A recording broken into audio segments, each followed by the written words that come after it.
Ciao, bentornato, bentornato su questo canale. Se invece sei nuovo o nuovo, ti do il mio benvenuto. Sono Virginie, un interior designer e mi occupo di case che rappresentino al 100% chi deve viverle, dalla consulenza all'intero processo di ristrutturazione.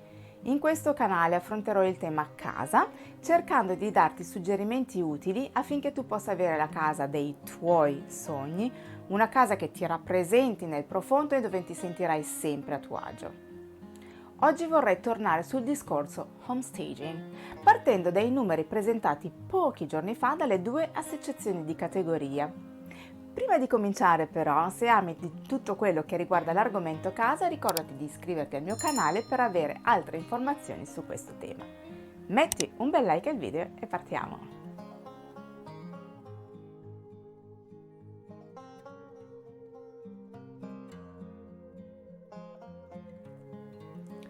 L'Associazione Nazionale Homestaging Lovers e l'Associazione Professionisti Homestaging Italia hanno presentato pochi giorni fa i dati raccolti partendo dai lavori delle associate per l'anno 2022. I dati parlano chiaro: l'homestaging è una tecnica di marketing che funziona.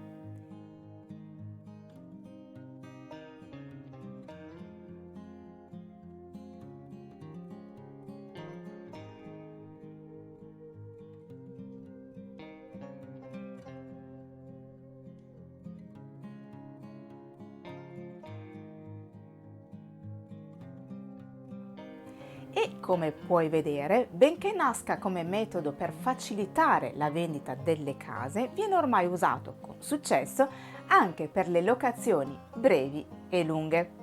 Questo perché è una tecnica che fa percepire il prodotto casa nel migliore dei modi. La casa infatti, se la si vuol vendere o affittare, è di fatto un prodotto e come tale va presentata al meglio. Come puoi immaginare, anche se parliamo di homestaging in generale, ci sono delle differenze nel suo utilizzo a seconda che si tratti di una casa da vendere, da affittare per lungo periodo o sia destinata alle locazioni brevi. Vediamole insieme.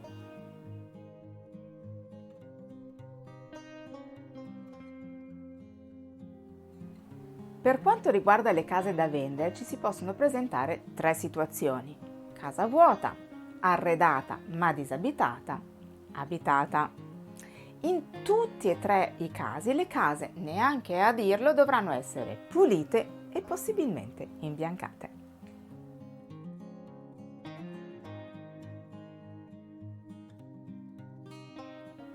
Il focus maggiore in questa situazione è fare percepire correttamente gli spazi. Molti hanno delle difficoltà a visualizzare la casa arredata e le stanze, quando sono vuote, sembrano più piccole di quelle che in realtà sono.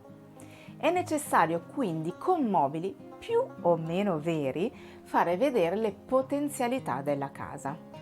È una scenografia a tutti gli effetti, ma bisogna fare attenzione che non sembri semplicemente un set impersonale. Deve riuscire a catturare l'immaginazione di chi viene a vederla, dandogli il sapore di casa. Bisogna saper toccare le giuste corde emozionali.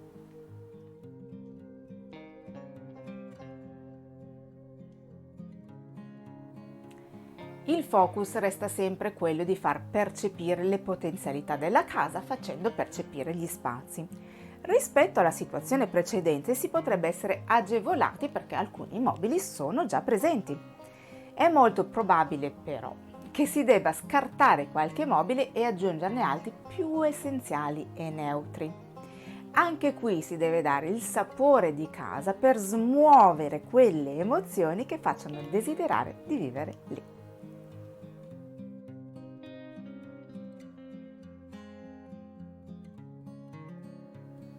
Se il focus è sempre quello di mostrare le potenzialità e gli spazi della casa rispetto alle due situazioni precedenti, questa circostanza può risultare un pochino più complicata, più che altro per chi ci vive ancora. In questo caso la prima cosa da fare, e appunto la più difficile, è quella di spersonalizzare il più possibile la casa. Non solo, spesso bisognerà anche svuotarla un po' per darle maggior respiro. Insomma, fare quello che viene chiamato decluttering. Potrebbe anche rendersi necessario spostare qualche mobile per migliorarne maggiormente la fruibilità. Anche qui ci sarà un minimo di scenografia per rendere ancora più appetibile la casa, scenografia che i proprietari dovranno ovviamente sistemare ad ogni visita.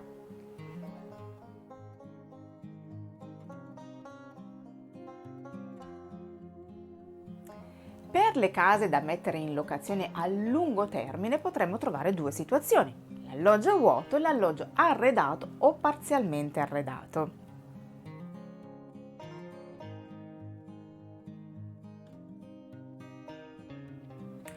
È abbastanza improbabile fare un intervento di homestaging temporaneo per un alloggio che viene immesso nel mercato delle locazioni, a meno che non sia una casa grande. Solitamente lo si arreda e lo si affitta ammobiliato. Per questo tipo di alloggi si cercherà di mantenere uno stile lineare, semplice e pulito. La tendenza sarà quella di restare il più neutri possibili, così come accade per le case in vendita, per cercare di attrarre un maggior numero di potenziali locatari. Mantenere l'alloggio neutro, inoltre, darà la possibilità a chi l'affitterà di poterlo personalizzare un po'. Bisognerà renderlo funzionale mettendo il necessario, ma senza mai riempire troppo. Anche qui bisogna far sentire a casa. Anche se si tratta di una casa in affitto, la persona deve riuscire ad immaginarsi di vivere lì.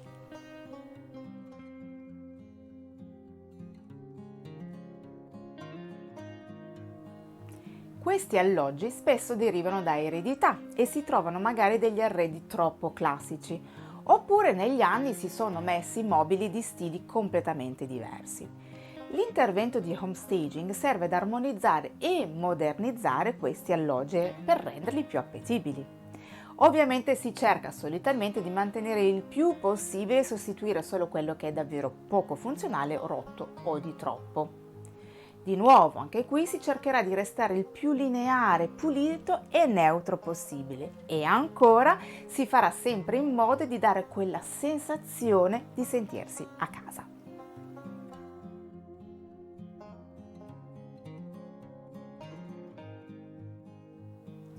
Questa tipologia di alloggio ha in comune con quelli per la locazione a lungo termine quella di doverli arredare in maniera funzionale. Anche qui lo stile sarà in generale molto lineare e senza troppi fronzoli. A differenza però della tipologia precedente, qui si potrà usare un po' di più con i colori e nella personalizzazione. Qui chi ci andrà non avrà bisogno di doverla personalizzare per sentirsi a casa, qui chi ci va deve sentirsi il benvenuto, deve sentirsi accolto.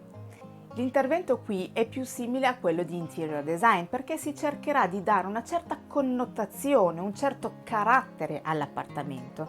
Questo per stupire e attirare un possibile ospite con qualcosa di bello e, perché no, anche di insolito a volte. Questi sono in generale e in maniera semplificata i vari interventi di homestaging possibili. Se vuoi saperne di più, non esitare a contattarmi. Spero che questo video ti sia stato utile e ti sia piaciuto. Nel caso, fammelo sapere con un bel like e magari nei commenti. Sentiti libero di condividerlo con chiunque tu pensi possa essere interessato, ne sarò onorato e mi aiuterà a far crescere il canale. Se non lo hai ancora fatto, ricordati di iscriverti al canale e di attivare la campanella, così non ti perderai i prossimi video. Grazie di cuore di essere stato qui con me. A presto!